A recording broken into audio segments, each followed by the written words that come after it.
Hello friends, welcome to icon G K Adda and this is P के शर्मा। दोस्तों, जैसा कि आप लोगों को पता, हम लोग रेलवे एनटीपीसी का प्रीवियस ईयर का पेपर देख रहे हैं। और दोस्तों, आपका ये जो पेपर है ये 31 जनवरी 2021 को हुआ था और शिफ्ट सेकंड का है। और दोस्तों, ये सेट नंबर 52 है। इसके पहले दोस्तों 51 सेट का वीडियो दिया जा चुका है, जा कर के उसे देख लीजिए ताकि आप सिलेक्शन पा सकें।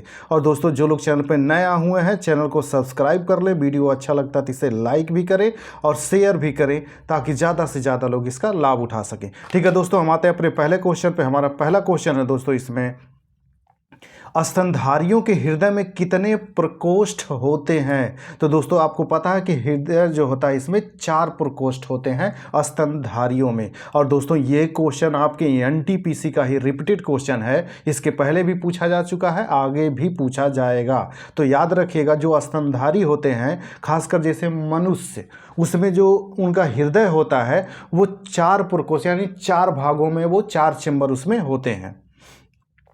अगला क्वेश्चन है दोस्तों, मानव शरीर में का निम्न में से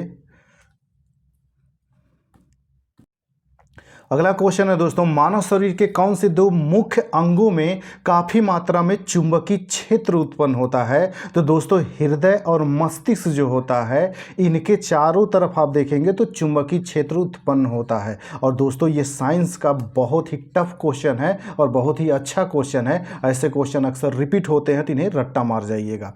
अगला दोस्तों, निम्नलिखित में से किस प्रणाली को निजी नेटवर्क पर निम्नलिखित में से किस प्रणाली को निजी नेटवर्क पर या निजी नेटवर्क से अनाधिकृत अधिगमन को रोकने के लिए डिजाइन किया गया है। तो दोस्तों, इसे फायरवॉल कहा जाता है।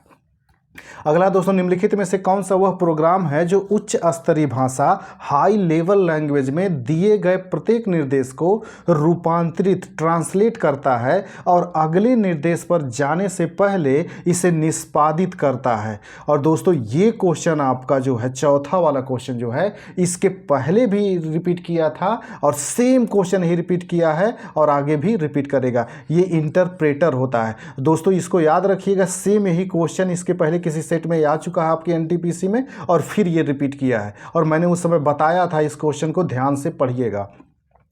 अगला क्वेश्चन है दोस्तों, पादप उत्तकों के संबंध में इनमें से कौन सा कथन गलत है। दोस्तों, इसमें क्वेश्चन ढूंढना है कि जो पादप उत्तक होते हैं इनमें गलत कौन है। तो इसमें गलत जो है दोस्तों, जाइलम में सामग्री दोनों दिशाओं में स्थानांतरित हो सकती है, यही गलत है। बाकी जो दिए गए हैं तीनों स्टेटमेंट ये सही है। अगला दोस्तों, इनमें से किसके द्वारा जारी state of the global climate report में पिछले 4 वर्षों के दौरान समुद्री स्तर में रिकॉर्ड वृद्धि और भूमि और समुद्र के ताप में अत्यधिक वृद्धि का खुलासा किया गया है। तो दोस्तों, ये जो था ये विश्व मौसम संगठन का रिपोर्ट था। अगला क्वेश्चन है दोस्तों, एक सामान्य शब्द है जो इंटरनेट या वर्ल्ड वाइड वेब के सभी विधिक या नियामक पहलुओं को संदर्भित करता है, इसे क्या कहा जाता है। तो दोस्तों, इसके लिए होता है, इसे साइबर लॉ कहा जाता है, साइबर लॉ। अगला दोस्तों, निम्नलिखित में से किसे स्टार्च के रूप में संग्रहित किया जाता है जिसे पौधे की आवश्यकता के अनुसार आंतरिक ऊर्जा संग्रह के रूप में उपयोग किया जाता है। तो दोस्तों, वो होता है कार्बोहाइड्रेट। और दोस्तों, ये साइंस का बहुत ही पेट क्वेश्चन है और इम्पॉर्टेंट भी है, इसको रट्टा मार के रखिएगा।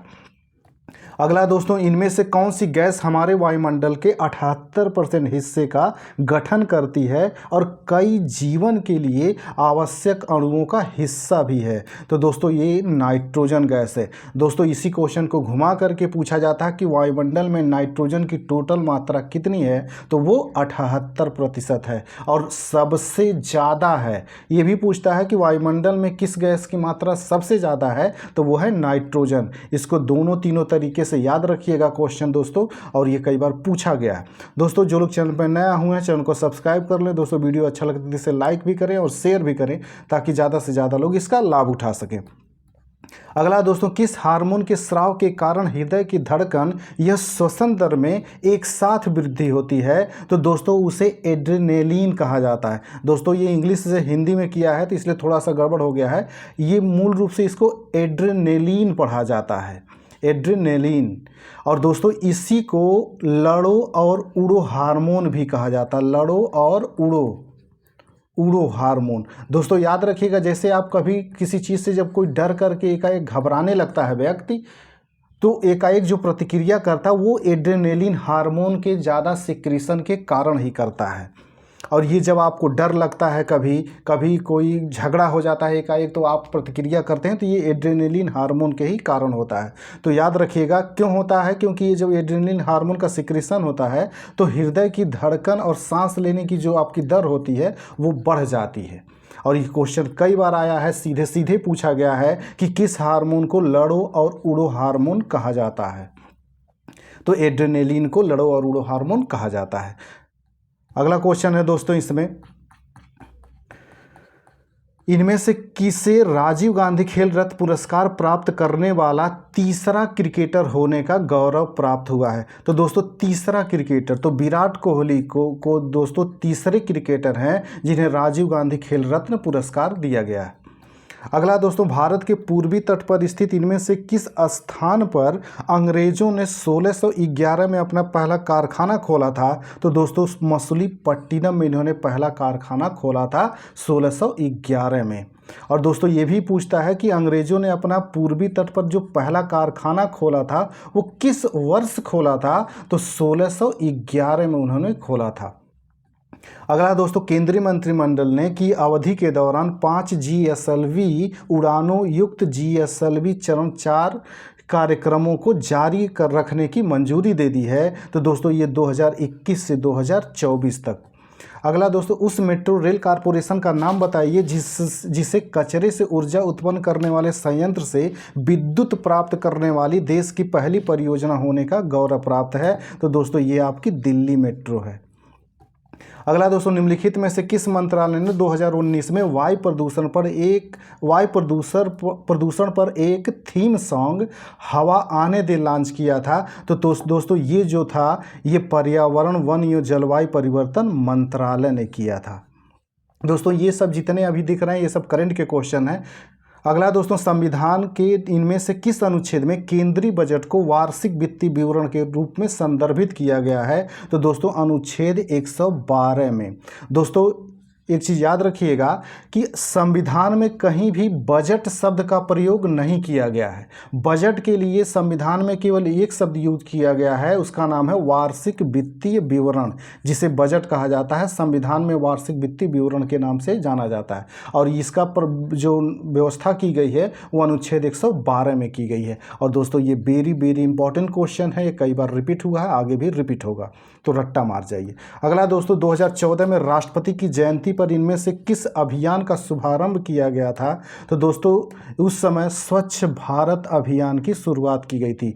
2 अक्टूबर दोस्तों 2014 को स्वच्छ भारत अभियान की शुरुआत की गई थी। और आपसे ये भी पूछता है सीधे सीधे कि स्वच्छ भारत अभियान की शुरुआत भारत सरकार ने कब किया था? तो 2 अक्टूबर 2014 को किया था। तो ये क्वेश्चन इंपॉर्टेंट है, इसे भी रट्टा मार के रखिएगा। अगला दोस्तों, भारतीय राष्ट्रीय कांग्रेस ने किस वर्ष में पहली बार 26 जनवरी को स्वतंत्रता दिवस के रूप में मनाया था? तो दोस्तों ये 26 जनवरी 1930 को पहली बार स्वतंत्रता दिवस मनाया गया था। और दोस्तों ये वेरी इंपॉर्टेंट क्वेश्चन है, कई बार रिपीट हुआ है हिस्ट्री का, इसे भी रट्टा मार के रखिएगा।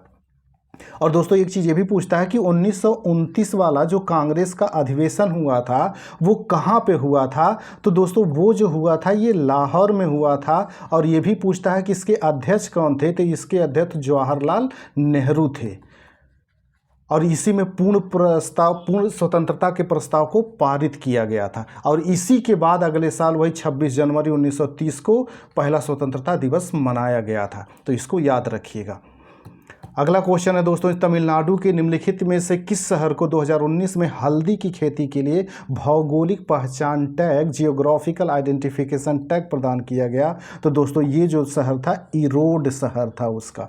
ये दोस्तों उस समय के करंट का क्वेश्चन था। ऐसा करंट जब होगा किसी भी सामग्री को GI टैग जो दिया जाएगा तो आप उसको याद रखिएगा किसको दिया गया है और वो किस राज्य से संबंधित है। अगला दोस्तों, जुलाई 2016 में किस केंद्र शासित प्रदेश के विधानसभा परिसर को ली कॉर्ब्यूजियर के वास्तुशिल्प कार्य के अनुलेखन के तहत यूनेस्को विश्व विरासत स्थल के रूप में घोषित कर दिया गया था। तो दोस्तों ये जो था आपका, ये चंडीगढ़ को घोषित किया गया था। अगला क्वेश्चन है दोस्तों इसमें, यूनेस्को ने इतने को 2020 के लिए विश्व की वास्तुशिल्प राजधानी के रूप में नामित किया है। यानी पूछ रहा है दोस्तों, यूनेस्को ने किसको 2020 के लिए विश्व की वास्तुशिल्प राजधानी, वर्ल्ड कैपिटल ऑफ आर्किटेक्चर के रूप में नामित किया था। तो दोस्तों ये उस समय के करंट का क्वेश्चन था। तो ये भी जो आपका था इम्पॉर्टेंट था, उस समय रियो डे जेनेरियो को किया गया था। तो यूनेस्को जो हर साल जो घोषित करता है ये जो वास्तुशिल्प राजधानी, इसको भी याद रखिएगा, ऐसे क्वेश्चन आपसे करंट में पूछता है। और दोस्तों जो लोग चैनल पर नया हुए हैं दोस्तों, चैनल को सब्सक्राइब कर लें, वीडियो अच्छा लगता है तो इसे लाइक भी करें और शेयर भी करें ताकि ज़्यादा से ज़्यादा लोग इसका लाभ उठा सकें। अगला दोस्तों, निम्नलिखित में से कौन सा महाराष्ट्र का लोक नृत्य है? तो दोस्तों महाराष्ट्र का लोक नृत्य जो होता है वो लावड़ी होता है। और दोस्तों याद रखिएगा, ये जो बिहू होता है, ये बिहू असम का है, असम का लोक नृत्य है और ये भी कई बार पूछा गया है। तो दोनों याद रखिएगा, ये इंपॉर्टेंट क्वेश्चन है। अगला दोस्तों, निम्नलिखित में से किस अनुच्छेद में यह प्रावधान किया गया है कि राष्ट्रपति के आदेश द्वारा एक अंतर्राज्यीय परिषद का गठन किया जा सकता है? तो दोस्तों अनुच्छेद 263 के तहत ही अंतर्राज्यीय परिषद का गठन किया जाता है। और दोस्तों ये भी याद रखिए, पूछता है कि इस अंतर्राज्यीय परिषद के गठन कौन करता है? तो वो राष्ट्रपति करता है, राष्ट्रपति के आदेश के द्वारा किया जाता है। और अनुच्छेद तो आपको याद ही रखना है, ये कई बार पूछा गया तो इसको रट्टा मार के रखिएगा। अगला दोस्तों, लकड़ी के विभिन्न मुखौटों का उपयोग करके किया जाने वाला लोकप्रिय नृत्य गंभीरा इनमें से किस राज्य से संबंधित है? तो दोस्तों गंभीरा जो है ये पश्चिम बंगाल राज्य से संबंधित है। और दोस्तों एक बार सीधे सीधे पूछ लिया गया था कि गंभीरा जो नृत्य है, लोक नृत्य, ये किस राज्य से संबंधित है? तो ये पश्चिम बंगाल राज्य से संबंधित है। अगला दोस्तों, निम्नलिखित में से कौन सा विकल्प अरविंद सुब्रमण्यम समिति से संबंधित है? तो दोस्तों अरविंद सुब्रमण्यम समिति जो थी ये जीएसटी से संबंधित थी। और दोस्तों ये वेरी वेरी इंपॉर्टेंट क्वेश्चन है, इसको याद रखिएगा, ये पूछा गया है, आगे भी ये पूछा जाएगा क्योंकि जीएसटी हमेशा चर्चा में रहता है, तो इसको याद रखिएगा। अगला दोस्तों, आयरकूट के नेतृत्व में ब्रिटिश सेना ने कब पोर्टोनोवा में हैदर अली को हराया और मद्रास को बचाया था? तो दोस्तों वो 1781 में, तो 1781 में इसी को पराजित किए थे। तो दोस्तों इस क्वेश्चन को दूसरे तरीके से भी याद रखिएगा, ये आयरकूट जो था इसमें पूछा गया था कि पोर्टोनोवा के युद्ध में अंग्रेजी सेना का नेतृत्व कौन कर रहा था? तो आयरकूट कर रहा था। और उधर से हैदर अली था, हैदर अली इस युद्ध में पराजित होता है। और इस ये जो युद्ध हुआ था दोस्तों जुलाई 1781 में हुआ था। तो अगला क्वेश्चन है दोस्तों इसमें, इनमें से किसे 1 जुलाई 2017 को भारतीय संविधान के 101वें संशोधन के रूप में पेश किया गया था? तो दोस्तों वस्तु और सेवा कर आपका जो जीएसटी था वो 101वें संविधान संशोधन के रूप में पेश किया गया था। तो दोनों याद रखिएगा कि 101वां संविधान संशोधन जो है ये किससे संबंधित है? जीएसटी से संबंधित है। और 1 जुलाई 2017 से ये लागू भी कर दिया गया है। अगला दोस्तों अगला किसने 21 अक्टूबर 1943 को आज़ाद हिंद की अस्थायी सरकार provisional government of the Azad Hind के गठन की घोषणा किया था? तो दोस्तों इसकी जो घोषणा किया था ये सुभाष चंद्र बोस ने किया था। और दोस्तों इसको दोनों तरीके से याद रखिएगा कि सुभाष चंद्र बोस जी ने जो अस्थायी सरकार के गठन किया था वो किस समय किया था? तो 31 अक्टूबर 1943 को किया था। ये दोनों तरीके से पूछा गया है कि सुभाष चंद्र बोस ने अस्थायी सरकार की स्थापना किस वर्ष किया था? तो 1943 में किया था। अगला क्वेश्चन है दोस्तों, भारतीय संविधान में केंद्र एवं राज्य दोनों में संसदीय लोकतंत्र के रूप में शासन की संरचना का प्रावधान किया गया है। तो दोस्तों शासन की जो हमारे वहाँ संरचना है वो संघीय संरचना है, फेडरल है। तो इसको याद रखिएगा, ये पॉलिटी का इंपॉर्टेंट क्वेश्चन है, ये कई बार पूछा गया है। अगला दोस्त क्वेश्चन है दोस्तों, निम्नलिखित में से किस अधिनियम ने भारत में कंपनी के व्यापारी के अधिकार को समाप्त कर दिया और इसे चाय के अलावा सभी ब्रिटिश अधीनस्थ कारोबारों के लिए खोल दिया गया?